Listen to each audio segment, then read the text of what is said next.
ఈరోజు రేవంత్ రెడ్డి ప్రభుత్వం చేత కూలగొట్టడానికి సిద్ధమైన మూసీ పరివాహక ప్రాంతాల ఇళ్లకు సంబంధించిన ప్రజల్ని కలవటానికి, వాళ్ళ గోడు వినటానికి, వాళ్ళకు ధైర్యం చెప్పడానికి వెళ్ళిన బీఆర్ఎస్ పార్టీ కార్యనిర్వాహక అధ్యక్షులు కేటీఆర్ గారి పైన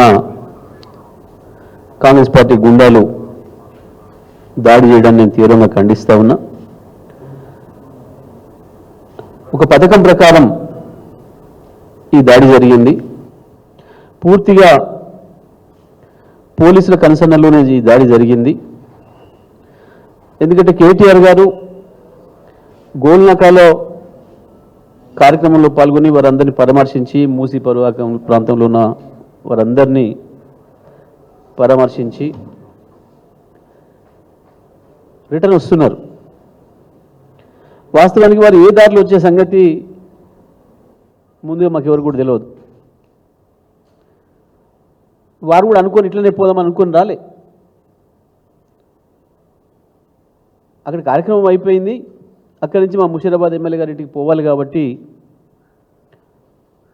శివం రోడ్లో వచ్చి దుర్గాబాయి దేశ్ముఖ్ హాస్పిటల్ ముందు టర్న్ తీసుకొని అక్కడి నుంచి అశోక్ నగర్కి వెళ్ళాలి, ఆర్టీసీ క్రాస్ రోడ్స్ నుండి. మరి ఆ సమయంలో అక్కడ గోల్నకలో బయలుదేరి ఇక్కడికి వచ్చే సమయానికి దాదాపు 50-60 మంది కాంగ్రెస్ గుండాలు కర్రలు రాడ్లు పట్టుకొని, మారణాయుధాలు పట్టుకొని సిద్ధంగా ఉండటం, సిగ్నల్ ఆపేయటం. సిగ్నలింగ్ వ్యవస్థ అనేది పోలీసుల చేతిలో ఉంటుంది, ట్రాఫిక్ పోలీస్ చేతిలో ఉంటుంది. సిగ్నల్ కూడా ఆపి, అంటే వీళ్ళు గుండాలు మా కార్ల దగ్గరికి చేరుకోవడానికి కొంత సమయం పడుతుంది కాబట్టి సిగ్నల్ ఆపి ట్రాఫిక్ జామ్ చేసి ఒక పథకం ప్రకారం కేటీఆర్ గారి కాన్వాయ్ పైన దాడి చేసిండ్రు. దాడి చేయడమే కాదు, ఎంత ఇంటెన్షనల్గా చేసిండ్రు అనేదానికి హైదరాబాద్ సిపి గారు, డీజీపీ గారు వీడియోలు ఉన్నాయి, చూసుకోండి. కేటీఆర్ గారి కారు పైకి ఎక్కి ఒక రౌడీ ఏ రకంగా విధ్వంసం చేయడానికి, అద్దాలు పలగొట్టడానికి ప్రయత్నం చేసిండో, దాడి చేయడానికి ప్రయత్నం చేసిండో కేటీఆర్ గారి పైన స్పష్టంగా కనబడుతుంది. అంతేకాదు, కేటీఆర్ గారికి రక్షణగా ఉన్న బీఆర్ఎస్ పార్టీ కార్యకర్తల పైన విచక్షణారహితంగా దాడి చేసిండ్రు. 2-3కి తీవ్రమైన గాయాలు తగిలినాయి.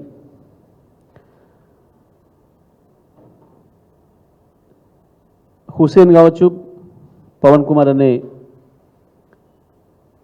పిల్లలిద్దరు కూడా భుజాల గాయాలైన తీవ్రమైన ఇబ్బందులు ఉన్నారు, హాస్పిటల్ వదులున్నారు.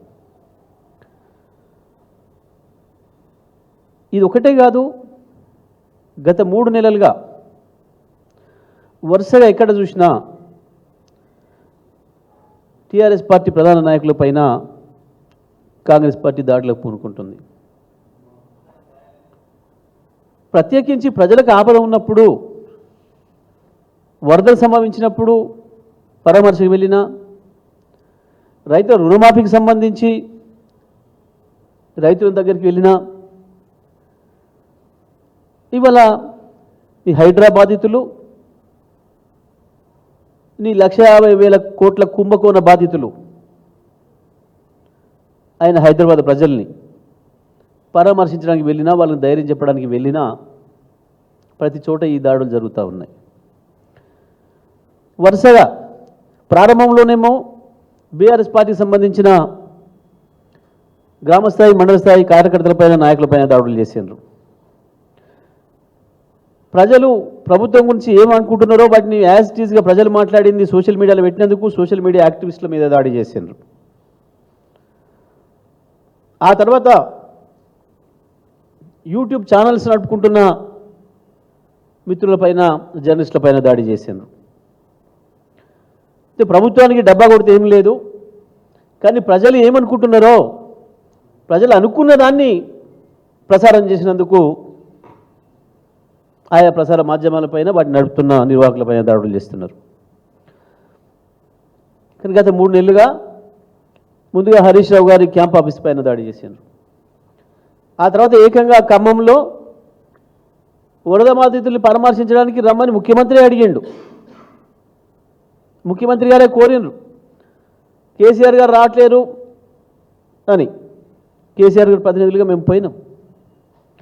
పోవడమే కాదు, నీ ప్రభుత్వం చేయలేని పని, ప్రజలకు తాత్కాలికంగా ఇమ్మీడియట్గా ఉపశమనం కొరకు తాత్కాలిక సహాయం చేయాల్సిన దాన్ని వాళ్ళ తిండి గింజలను అందించడానికి మా నాయకులు, మా రాజ్యసభ సభ్యులు వద్దిరాజు రవిచంద్ర గారు, మా మాజీ మంత్రివర్యులు అజయ్ గారు, మా పాలేరు మాజీ శాసనసభ్యులు వారి పైసలతో స్వయంగా అందించిన కిట్లను ఇంటింటికి పంచి వచ్చినాం.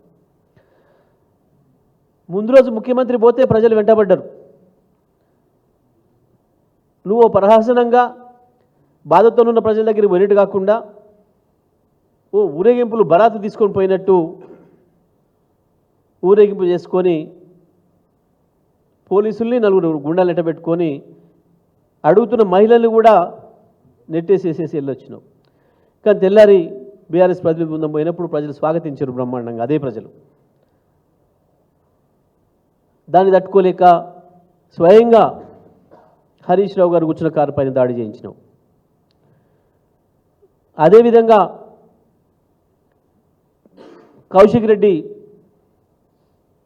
పాడి కౌశిక్ రెడ్డి మా శాసనసభ్యుడి మీద దాడి చేయించారు, ఇంటి మీద దాడి చేయించారు. మరి అదేవిధంగా ఇవాళ స్వయంగా కేటీఆర్ గారి కాన్వాయ్ పైన దాడి చేయించారు, కేటీఆర్ గారి కారు పైన దాడి చేయించారు. ఇదంతా కూడా ఒక పథకం ప్రకారం మేము భయపెట్టించి రాజ్యం చేస్తామని ఒక పిచ్చి మూర్ఖత్వంతో చేస్తున్నాడు ముఖ్యమంత్రి. చేస్తున్నాడు. ఓకే, ముఖ్యమంత్రి మూర్ఖత్వం పరాకాష్ట ప్రజలందరికీ అర్థమైపోయింది.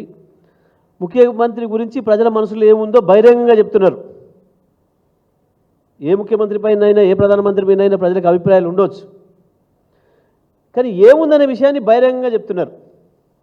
ప్రజలు అర్థమై ఉంటుంది. గత వారం రోజులుగా ముఖ్యమంత్రి గారికి ప్రజలు ఇస్తున్న ఆశీస్సులు, ప్రత్యేకించి నీ హైడ్రా కూల్చివేతలతోని, నీ 1,50,000 కోట్ల కుంభకోణం కొరకు చేస్తున్న కూల్చివేతలతోని ప్రజలు నీకు ఇస్తున్న ఆశీస్సులు ఏందో నీకు అర్థమవుతున్నాయి. కానీ వీటిని మాపైనే దాడి చేయడం ద్వారా, ప్రధాన ప్రతిపక్షంపైనే దాడి చేయడం ద్వారా ప్రజల్ని అంచేస్తాం, భయపెట్టిస్తామని చెప్పి ఒక మూర్ఖపు కలగంటున్నాడు. కానీ నేను అడుగుతా ఉన్న డీజీపీని, హైదరాబాద్ నగర కమిషనర్ని, మీరు నిజంగా మీరు అనుకుంటున్నట్టు మీరు సిన్సియర్ ఆఫీసర్సే అయితే ఇవాళ జరిగిన దాడిపైన ఎంక్వైరీ చేయించండి. దాంట్లో ఉన్న పోలీసులు ఎవరో, దీంట్లో పాత్ర వహించిన వాళ్ళు ఎవరో వాళ్ళది కూడా బయట పెట్టండి. కేటీఆర్ గారి రూట్ని కాంగ్రెస్ గుండాలకి అందించింది ఎవడు, సిగ్నల్ వ్యవస్థ ఆపింది ఎవడు, దీంట్లో ఎవడెవడు భాగస్వాములైండు, ప్రతి ఒక్కరిది కూడా బయటికి తీయాలి, వాళ్ళపైన చర్యలు తీసుకోవాలి. Hyderabad commissioner, if you are so sincere, prove చేసుకోవాలి ఇప్పుడు నీ సిన్సియారిటీని. ఊరికనే కాదు, ప్రతి చోట పోలీస్ వ్యవస్థ పోలీసులు ఎంటబెట్టుకొని వస్తున్నారు. ఖమ్మంలో పోలీసు సిఐ ఎంటబెట్టుకొని వచ్చిండు ఆ గుండాల్ని. సిద్దిపేటలో ఏసీపీ వాళ్ళని ఎంటబెట్టుకొని పోయి నిలబడి దాడి చేయించి మన కార్లు తీసుకుపోయింది వాళ్ళను. కౌశిక్ నాయుడు ఏసీపీ సిఐలు వెంట ఉండి 12 సిగ్నల్స్ దాటించుకుంటూ తీసుకొచ్చారు, సిగ్నల్స్ క్లియర్ చేస్తూ. ఆ తర్వాత సునీత లక్ష్మారెడ్డి గారు శాసనసభ్యురాలు వారు ఇక్కడ ఉన్నారు, ఇంటి మీద దాడి చేయించారు. ఇవాళ కూడా అదే పని. మేము ఒకటే విషయం చెప్పదలుచుకున్నాం పోలీస్ అధికారులకు, పోలీస్ సిబ్బందికి. ఇంకా 4 ఏళ్ళు ఉంది కదా, అప్పటికి గుర్తుంటుందో మర్చిపోతారేమోలే. కేసీఆర్ మళ్ళీ రావడం ఖాయం, బీఆర్ఎస్ పార్టీ రావడం ఖాయం, కానీ అప్పటి వరకు మర్చిపోకపోతారా, అప్పటి వరకు బతిలాడుకోలేకపోతాం అనుకుంటారేమో మీరు. కానీ ఇటువంటి విషయాలలో పాత్ర వహించిన ఎవరికైనా తర్వాత రోజుల్లో ఇబ్బందులు వస్తాయని అది కూడా చెప్తా ఉన్నా. జరుగుతున్న చూస్తున్నారు పక్కన ఆంధ్రప్రదేశ్ రాష్ట్రంలో ఏం జరిగిందో, ఏం జరుగుతుందో. కానీ మేము అంతకంటే పకడ్బందీగా చేస్తాం. లిస్టులు మేమే తయారు చేస్తున్నాం ఈ పంచి. ఏ అధికారి ఏం పాత్ర వహిస్తున్నాడు, ఏ అధికారి ఏం పని చేస్తున్నాడు, ప్రతిదీ కూడా. మీరు చట్ట ప్రకారం మీ విధులు నిర్వహించండి, ఎవరి ఒత్తిళ్లతోని పనిచేయకండి. పోలీస్ అధికారులైనా ఏ శాఖ అధికారులైనా మీ పరిధులలో మీకున్న అధికారాల మీద మాత్రమే పనిచేయండి. మేము అడుగుతుంది కదా ఒకటే, మిమ్మల్ని మేము కోరుతుంది అదొక్కటే, మీకు చెప్తుంది మీద అదొక్కటే. ఇక ఈ దాడులు ఎదుర్కోవడం ఇవి మాకు పెద్ద లెక్క కాదు. ఇవి మీ చిల్లర వేషాలు, ఇవి వాస్తవానికి మీ చిల్లర ప్రయత్నాలు, చిల్లర వేషాలు, మీ కుప్పిగంతులు. మీవి కుప్పిగంతులు. హనుమంతుడి ముందు కుప్పిగంతులు అంటారు.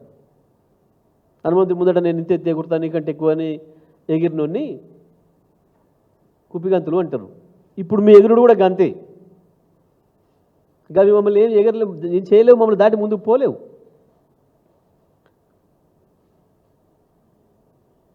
మీ తొండ బెదిరింపులకు భయపడితే తెలంగాణ రాష్ట్రం వచ్చేది కాదు. తెలంగాణ రాష్ట్రం కొరకు కేసీఆర్ బయలుదేరి వచ్చేవాడే కాదు. బంద్ చేయండి, ఇప్పటికైనా మానుకోండి, ఆలోచించుకోండి. కాంగ్రెస్ పార్టీలో ఉన్న ఇతర మంత్రులకు కూడా నేను చెప్తా ఉన్నా, మీది రేవంత్ రెడ్డి ఎప్పటికీ మీతో ఉండేటోడు కాదు. It is very clear. మీ కాంగ్రెస్ పార్టీని మీరే రక్షించుకోవాలి. పాత కాంగ్రెస్ నాయకులు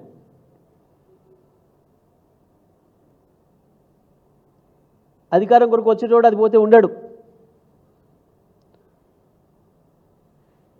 నిజంగా కాంగ్రెస్ మీద ప్రేమ ఉన్నవాళ్ళు, కాంగ్రెస్ పార్టీని ప్రేమించిన వాళ్ళు, కాంగ్రెస్ పార్టీని నమ్ముకొని ఉన్న వాళ్ళు ఎవరైతే ఉంటారో ఆలోచించుకోండి.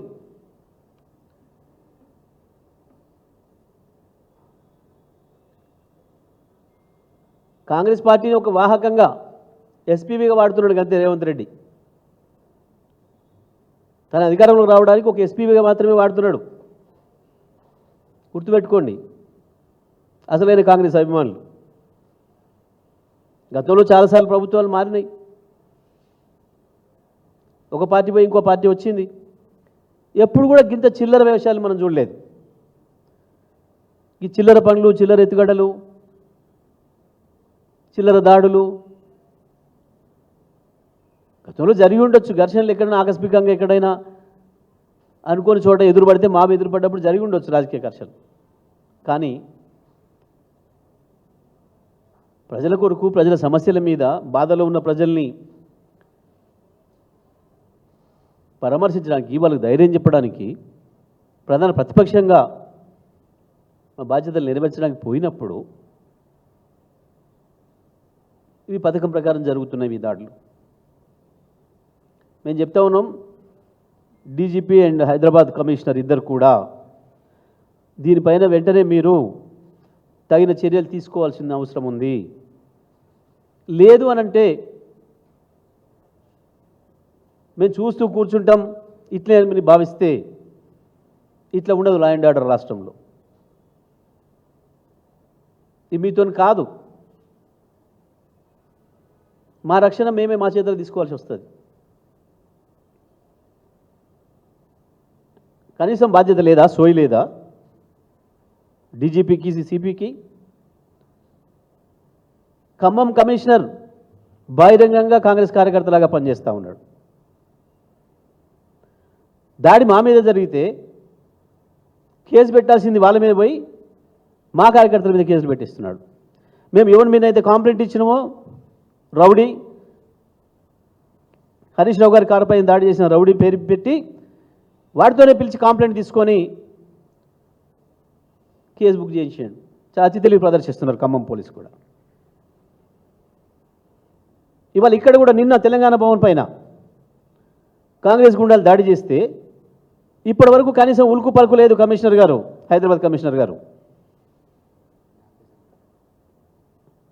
నువ్వు కూర్చున్న ఆఫీస్ నుంచి కనబడుతుంది నిన్న కాంగ్రెస్ కార్యకర్తలు బీఆర్ఎస్ ఆఫీస్ పైన దాడి చేసింది, తెలంగాణ భవన్ పైన దాడి చేసింది. నువ్వు కూర్చున్న సీట్లోంచి కనబడుతుంది. ఎట్లా వస్తారండి? ఏం ధైర్యంతో వస్తారు బీఆర్ఎస్ ఆఫీస్ దగ్గరికి? ఈ దాడులు జరిగిన ప్రతి చోట ఎక్కడ కూడా మా ప్రిమిసెస్లోకి వాళ్ళు వచ్చారు, మేమున్న చోటికి వాళ్ళు వచ్చారు. ప్రతి చోట ఇన్ని ఇన్సిడెంట్లలో ప్రతి చోట వాళ్ళకి సంబంధం లేని ప్లేసు, మేము యాక్టివిటీ పెట్టుకున్న ప్లేస్లోకి వచ్చింది, మేము కార్యక్రమాలు చేసిన ప్లేస్లోకి వచ్చింది. ఇవన్నీ చూడాలి. కమిషనర్ గారు, హైదరాబాద్ కమిషనర్ గారు ప్రత్యేకంగా ఇప్పుడు నేను మాట్లాడుతున్నది మొత్తం తెప్పించుకొని చూసుకోండి. ప్రతి చోట కూడా పథకం ప్రకారం పోలీసులు ఉన్న ధైర్యంతో పోలీసులు అడ్డం పెట్టుకొని వస్తున్నారు కాంగ్రెస్ కార్యకర్తలు.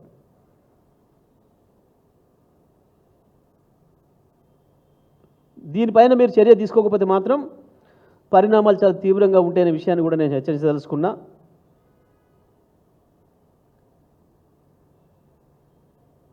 నాయకులను ప్రొటెక్ట్ చేసిన బాధ్యత మీకుంది, శాసనసభ్యుల్ని, పైగా మా BRS party working president KTR గారు.